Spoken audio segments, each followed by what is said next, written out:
अस्सलाम वालेकुम नाज़रीन, नादिर टू न्यूज़ में आपका इस्तकबाल है। चलिए जानते हैं आज की खबर। समाजवादी पार्टी के महाराष्ट्र सदर अबू आसिम आजमी और नांदेड़ जिला सदर सैयद हैदर पटेल ने प्रेस कॉन्फ्रेंस से खिताब किया। महाराष्ट्र में कहाँ प्रचार किया है और जो आप लोगों को मिले हो तो लोगों की सबसे बड़ी कौन सी मूलभूत समस्या उन लोगों ने आपको बताई है? देखिए, मैंने प्रचार कहीं नहीं किया है सिवाय बम्बई के, कहीं नहीं किया है। बम्बई में अपनी कॉन्स्टिट्यूंसी में लगा रहा, लेकिन लोगों की मूलभूत जो प्रॉब्लम लोगों की, देखिए एक तो मुसलमानों की जो प्रॉब्लम है, देखिए मुसलमान किसी का बदवा मजदूर नहीं है, चाहे कांग्रेस हो, चाहे बीजेपी हो, चाहे समाजवादी पार्टी हो, चाहे RPI हो, कोई पार्टी हो, जो भी पार्टी अच्छा काम करेगी उसको वोट देंगे। लेकिन मुसलमान मुस्लिम लीग में नहीं है, मुसलमान मुसलमानों की पार्टी नहीं ढूंढ रहा है, मुसलमान इन्हीं पार्टियों के साथ रहने वाला है। लेकिन अगर ये पार्टियाँ ये बोलेंगी कि हम आने के बाद मुसलमानों का मुस्लिम पर्सन अल्लाह ख़त्म कर देंगे, यानी एक तरफ अल्लाह का पैगाम है कि अपनी प्रॉपर्टीज़ को डिस्ट्रीब्यूशन इस तरह करना, शादी ब्याह इस तरह करना, तलाक इस तरह करना, और जो 1400 साल से चला आ रहा है, जो रहती दुनिया तक रहेगा। आप कोई सरकार आके कहे कि नहीं हम सब बदल देंगे, तो मुसलमान तकलीफ में आकर समझ गया भाई कैसे किसको वोट दें हम। अगर ये होगा तो कैसे चलेगा, नौकरी नहीं मिली चलेगा। इस देश में 10 साल और भूखे एक पेट रह करके इस देश की जय जयकार करने को मुसलमान तैयार है। नौकरी नहीं मिलेगी चलेगा, लेकिन कम से कम हमारी इज्जत आबरू, हमारी शरीयत, वो तो रहना चाहिए। एक साथ एक मुख्यमंत्री कहते हैं कि हम आए तो मस्जिदें बंद कर देंगे, लाउड स्पीकर बंद कर देंगे। तो इन चीज़ों को देखते हुए मुसलमान ज़्यादा जो है ना परेशान है, और अब की बार मुसलमानों ने इकट्ठा होकर वोटिंग किया है। जी, किस तरह के अज़ाम है पार्टी को बढ़ाने के लिए, क्योंकि युवा बहुत है आपके साथ, क्या कुछ कहना? जी बिल्कुल भाई, मेरे को 23 तारीख को नांदेड़ जिले का जिला अध्यक्ष बनाया गया समाजवादी पार्टी का। तो मैं 23 तारीख को वहाँ से आसिम भाई के पास से निकला, और 24 तारीख को जब नांदेड़ में आया, मैंने पूरे नांदेड़ जिले के मेरे जितने कार्यकर्ता थे सबसे कॉन्टैक्ट किया, वो लोगों को जोड़ने का काम किया है। और आसिम भाई हैदराबाद से नांदेड़ आ रहे ये पता चला है। नरसी पर बहुत सारे समाजवादी कार्यकर्ताओं ने, मेरे कार्यकर्ताओं ने आसिम भाई का स्वागत किया। देगलूर नाके पर बहुत सारे कार्यकर्ताओं ने, हमने मिलकर आसिम भाई का स्वागत किया। और आने के बाद अभी एक वंचित बहुजन आघाड़ी के विधानसभा अध्यक्ष अलीम दादा ने प्रवेश किया है, कुछ MIM के लोगों ने भी प्रवेश किया है। तो आने वाले दिनों के अंदर इंशाअल्लाह ताला नांदेड़ जिले का पूरा दौरा कर नांदेड़ जिले में लोगों को जोड़कर समाजवादी पार्टी को नांदेड़ जिले में मजबूत बनाया जाएगा। नांदेड़ के बहुत सारे मसाइल है, वो मुद्दों को भी नगर पालिका में कलेक्टर से उठाया जाएगा। बिल्कुल, हर इश्यूज के ऊपर हम इंशाअल्लाह ताला निवेदन देंगे, समाजवादी पार्टी की जानिब से निवेदन देंगे। जो हमारे से बन सकता है, यहाँ पर कलेक्टर ऑफिस हो, SP ऑफिस हो, नगर पालिका हो, महानगर पालिका हो, वहाँ पर हम निवेदन देंगे। जो हमसे मसले हल हो सकते वो हम करेंगे। अगर हमसे मसले हल नहीं हो सकते तो हम अबू आजमी साहब तक पहुँचाएंगे, और अबू आजमी साहब असेंबली के अंदर वो मसलों को हल करेंगे। यहाँ के जो अधिकारी हैं ना, जो कलेक्टर हैं, कमिश्नर हैं, और जो भी डिपार्टमेंट के लोग हैं, मैं आमदार हूँ, मैं मंत्री से बात करके, इन लोगों से बात करके अपने अध्यक्ष को उनका भेजूंगा। भाई ये समाजवादी अध्यक्ष हैं, जो भी काम लाए कम से कम उनको अच्छी तरह सुनी जाए, सम्मान किया जाए। जो वो नहीं कर सकते मैं मुंबई से करूँगा। ताल्लुका जात की भी, 16 ताल्लुका जात के भी लोग भी जुड़ने वाले समाज में, ऐसी बात कहा जाए, कब लोग वो शामिल होंगे? जी, आपको पता है नांदेड़ जिले के अंदर मैंने बहुत सारा काम किया है। टीपू सुल्तान ब्रिगेड के मेरे बहुत सारे कार्यकर्ते हैं, और दलित समाज के भी कार्यकर्ते, मराठा समाज के कार्यकर्ते मेरे टच में है। नांदेड़ जिले का बहुत जल्द मैं दौरा करूंगा इंशाअल्लाह ताला। और अबू आजमी साहब से मैंने वादा किया है कि 1 महीने के अंदर नांदेड़ से मैं 8 तालुके का दौरा कर कम से कम 8 तालुका अध्यक्ष बनाकर, 8 तालुके की बॉडीज बनाकर मुंबई लेकर जाऊंगा, और अबू आसिम साहब को मेरी तरफ से वो इंशाअल्लाह ताला तोहफा होगा। इमाम के लीडर कार्यकर्ता समाजवादी में शामिल हो सकते हैं? बिल्कुल हो सकते हैं, बिल्कुल हो सकते हैं। मैं यूथ का जिला सदर MIM का जब समाजवादी में शामिल हो सकता हूं, तो MIM के कार्यकर्ता तो मेरे टच में इंशाअल्लाह ताला। बहुत जल्द आपको पता चल जाएगा नांदेड़ जिले के अंदर MIM का एक बहुत सारा संगठन जो है तो समाजवादी पार्टी से जुड़ेगा, और बिल्कुल मेरे टच में है, और आने वाले दिनों के अंदर वो भी आपको पता चल जाएगा। इसमें मुस्लिम समाज बहुत एक्टिवेट दिखा है, अभी नहीं तो कभी नहीं, ये हिसाब से ये बारी मैंने बताया ना, वजह बताया ना मैंने आपको। अभी जो वजह है सब है ना कि भाई अगर चुनकर ये तीसरा मोर्चा, ये इंडिया अलायंस आ गया, तो अगर आपकी 2 भैंस है तो एक भैंस मुसलमान को दे दी जाएगी, कांग्रेस उठा लेगी। अगर आ गया तो आपके घरों में आएंगे, एक्सरे करके आपकी दौलत ले लेंगे, आपकी आधी दौलत बांट देंगे, आपका मंगलसूत्र ले लेंगे। तो मतलब इस तरह की चीज़ें जो है, मुसलमान डर गया ना, डर गया तो मुसलमान व्यक्ति को क्या करा, जहाँ मरता क्या नहीं करता। तो मुसलमानों ने कोशिश किया कि हम लोग ऐसी सरकार लाएं जो सरकार इस देश में हिंदू मुस्लिम की एकता चाहती हो, जो दिवाली और होली, ईद और बकरीद सब में एक साथ मनाने की बात करती हो। ऐसे लोगों को लाना चाहिए जो इस देश के संविधान की रक्षा कर सके। आज मुसलमान यहाँ क्यों है? मुसलमान 1947 में पाकिस्तान चला गया होता, यहाँ नहीं रहता। अगर ये कह दिया जाता कि तुम्हें इस देश में रहना है तो तुम्हारी मस्जिदों में अजान बंद करनी पड़ेगी, तुम्हें 2 नंबर का शहरी बनना पड़ेगा, तुम शरीयत पर नहीं चल सकते हो, तो उसी दिन नहीं आता हो। लेकिन हमारे संविधान ने कहा कि कोई आसमान की ऊंचाई पर बैठा हुआ बहुत बड़ा आदमी हो या सड़क पर भीख मांगने वाला इंसान हो, वो हिंदू हो या मुसलमान हो, सबके लिए एक लॉ होगा, एक कानून होगा। तो मुसलमानों ने कहा पाकिस्तान मुर्दाबाद और हिंदुस्तान जिंदाबाद, आज भी कर रहा है।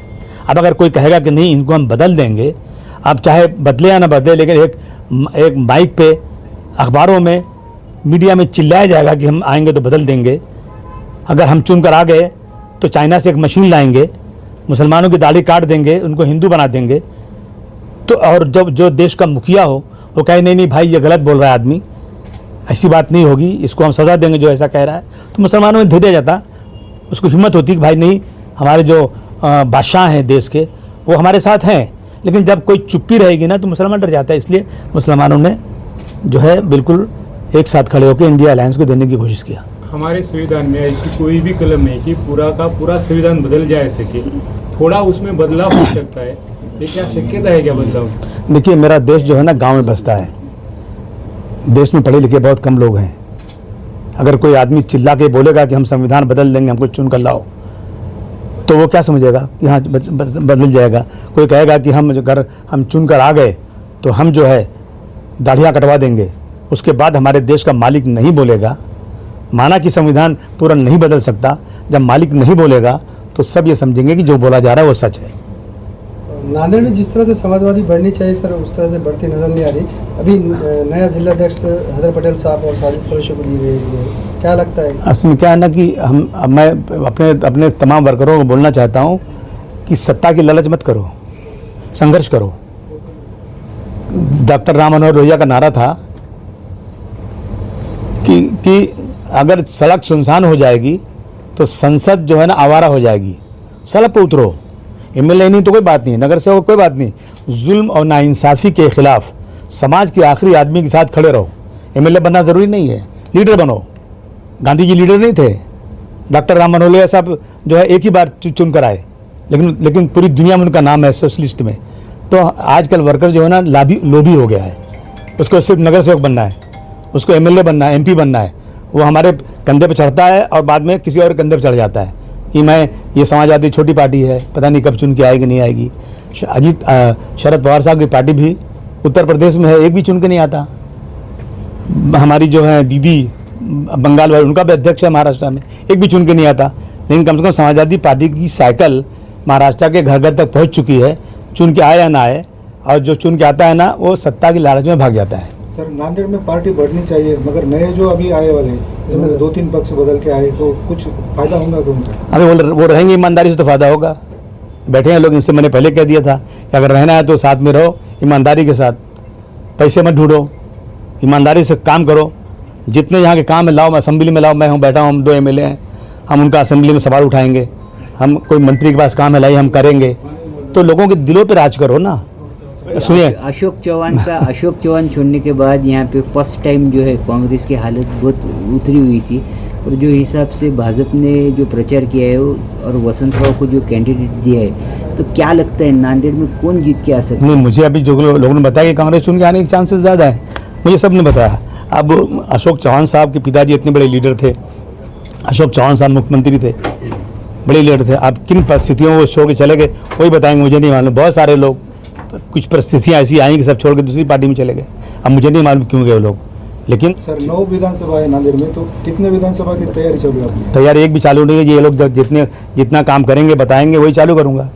नांदेड़ में और दौरा है क्या सर? नहीं, अभी फिलहाल तो नहीं है।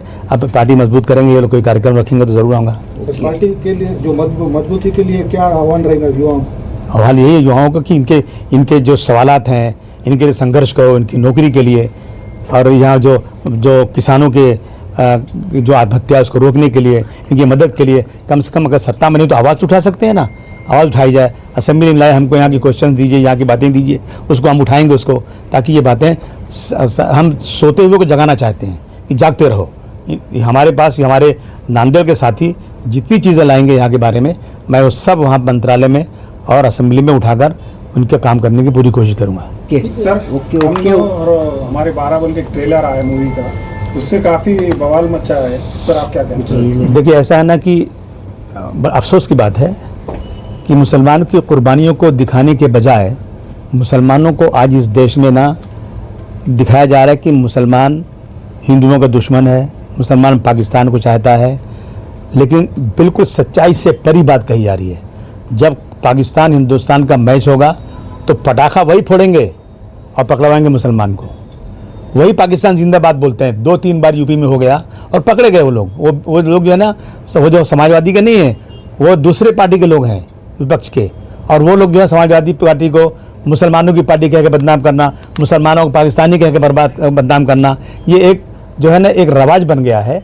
और अगर वो मुस्लिम नहीं है और पकड़ा गया तो आधे घंटे में बेल हो जाती है, और मुसलमान ने कोई पटाखा फोड़ा नहीं तो उसको देशद्रोह के कानून में बंद कर दिया जाता है। अभी शोलापुर में पिछली बकरीद के अंदर एक गुब्बारे पे पाकिस्तान का झंडा बना हुआ, हरे रंग का, पाकिस्तान जिंदाबाद लिखा हुआ, और पकड़ा गया तो कोई पवार नाम का आदमी पकड़ा गया। कहा क्या हुआ? कुछ नहीं हुआ। अगर यही गुब्बारा मुसलमान के हाथ में होता तो मुसलमान बहुत बड़ी तकलीफ में आ जाता। इन चीज़ों को लेकर के ना जो किया जा रहा है देश में, अच्छा नहीं है ये, इसको ख़त्म किया जाए। और मैं पूरी ताकत से कहना चाहता हूँ कि मुसलमान इस देश को चाहने वाला है, इस धरती पर है और यहीं रहेगा। कोई माई के लाल में हिम्मत नहीं है कि मुसलमान को यहाँ से भगा सके। मैं क्या बताऊँ भाई, 400 पार पता नहीं कैसे उनको मालूम है। मैंने कहा था मोदी जी को कि सर आप बहुत बड़े नेता हैं, आप एक काम कर दीजिए ना कि आप 400 पार नहीं 500 लाइए, 543 लाइए, लेकिन एक बार जो है ना EVM बंद करा दीजिए, ताकि फिर कोई ये ना कहने पाए कि मोदी जी आए हैं ना 400 पार तो EVM की वजह से आए हैं। तो हम मानते हैं कि आप EVM कैसे नहीं आए हो, आप बहुत मशहूर नेता हैं, बहुत बड़े नेता हैं, तो EVM को बंद करा दीजिए, ताकि फिर जो लोगों की एक वो है शक व शुबा, लोगों का है आशंका है, वो दूर हो जाए। नांदेड़ में हैदर पटेल को जिले के अध्यक्ष की पोस्ट दी गई सर, क्या किस तरह का रहेगा? हैदर पटेल से पूछिए, उनसे कहा है कि बहुत मेहनत से काम करना। Global paramedical skill development centre में दाखिले जारी है। इस इंस्टीट्यूट में courses DMLT, dialysis technology, GNMA, OT assistant, sanitary inspector, construction supervisor. Maharashtra paramedical council का रजिस्ट्रेशन की सहूलत 10 के बाद 2 साल डिप्लोमा करने पर BSc में दाखिला मिलेगा। इन कोर्सेज में दाखिले जल्द लेकर एक कामयाब मुस्तकबिल की सिमत कदम बढ़ाए। Global paramedical skill development centre, Maltegari road, Ubaid residency, Nanded. इस डिजाइनर शोरूम में शादी ब्याह और ईद और दीगर त्योहारों के लिए नत नए डिजाइन के Karachi suit, poplin, bridal suit, लांचा, frock, gown, gharara suits, shirt salwar, दुल्हन के सूट के अलावा दीगर फंक्शन के लिए बेहतरीन डिजाइन के सूट मुनासिब कीमतों में दस्तयाब है। Barkat complex road, Baba petrol pump के करीब, Queens designer suit and emporium, Nanded. अस्सलाम वालेकुम, मैं इमरान खान। हमें उम्मीद है कि आपको हमारा चैनल अच्छा लगता होगा।